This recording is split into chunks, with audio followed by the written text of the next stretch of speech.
It's Ian at Arty-Ho here, and welcome to another classic album review where we look at some of those great albums from all over the years.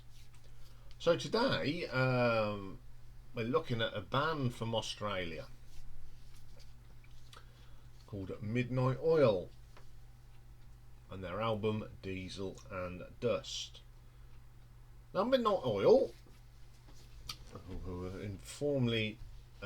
known informally as the Oils, are an Australian band composed of Peter Garrett on vocals and harmonica, Rob Hurst on drums, Jim Mogany guitars and keyboards, and Martin Rotzi on guitar.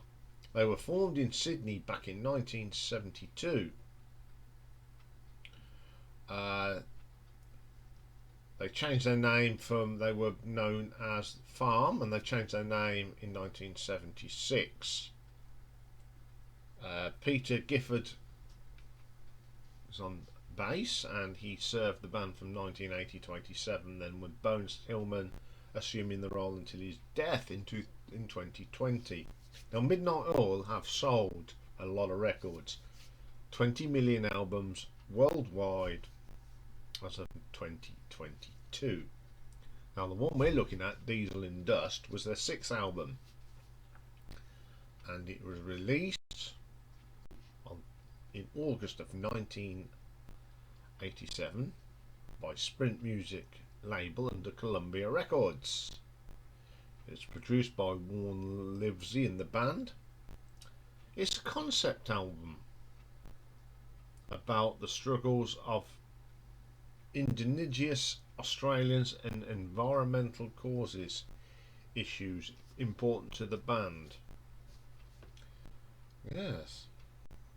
It drew inspiration from Blackfella Whitefellas tour of remote indigenous communities with the Warmpree Band and Gondwanaland in 1986. The album peaked at number one on the Australian charts, and Diesel and Dust has been critically launched it since its release. Rolling Stone editors named it as the best album of 1988 in the United States. The latter it ranked in the 13th greatest record of the 1980s. Diesel and Dust was listed at number one as the best in the Australian albums in 2021. Pretty good. So, who is on this great album? We've got Peter Garrett on vocals, Peter Gifford bass and vocals, Robert Hurst on the drums, Jim Mogany on guitars, and Martin Rotzi guitars. First track on the album is the classic, and the one that everybody knows this band for, is Beds Are Burning. I love this track. It's one of the great tracks of the 80s. It's that bass line that does it though. Then weird vocals from Peter Garrett. It's just a classic song, isn't it? I love this one. Then we put Down That Weapon. Another boomy bass line from Peter Gifford. It's a little bit different from the first track, but it's really strong, and I love the keyboards in this. It really gives it some atmosphere. Then we get Dreamworld. Very REM, but there's nothing wrong with that because that's another good band. I think this is the Australian version of REM actually. Midnight Oil. Solid track, really uplifting. I like that one a lot. Then we get Arctic World. I wouldn't say this is one of my favourite tracks on the album. It's okay, it's not unlistenable. It's just not one of my favourites. Right, next track is called Warakurna. I think that's how you pronounce it. It's a solid track. I do like the arrangement in this. It's actually dominated by the bass from Peter Gifford. Strong track. The Dead Heart. Very quirky. Great beat. A little bit different. And I like the different. And I love Peter Garrett's vocals. They're interesting. He's got a good voice, really good. Then we get Whoah. Not one of my favourites, but I do like the keyboards in this. They are very good. Bullroarer. Love the guitar work on this one. Classic track, one of my favourite tracks on the album. Sell My Soul. Now this is solid, very uplifting, and you got Peter Garrett who's got this very instinctive voice. He changes tempo, and one minute he's singing higher, lower. It's a really good track. I love that. Sometimes, great track, nice arrangement. Love it to bits, that one. Gun Barrel Highway. Yeah, nice little pop rock song. There's something quirky about it. It's got a nice hook to it, and I do like that.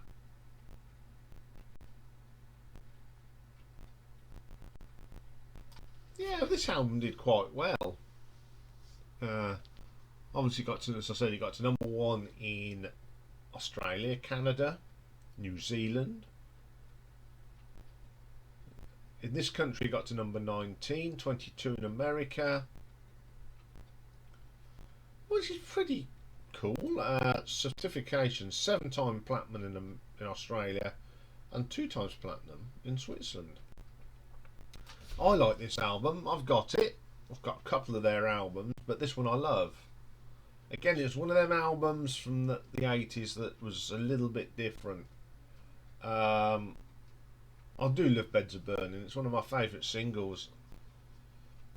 So I'm going to give this album an RTO ranking of 8.3. It's an album that I still play to this day. So there we are.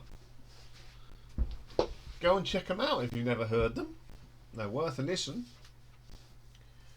Okay then, that's all for today. I'll be back tomorrow where we are starting a new story of somebody. Tomorrow we start the story of Ronnie James Dio. Okay, we've done a bit of Black Sabbath, but we're going to look at the other bands that Ronnie James Dio was in. What a phenomenal singer he was. Sadly missed. Great, wrote some great songs.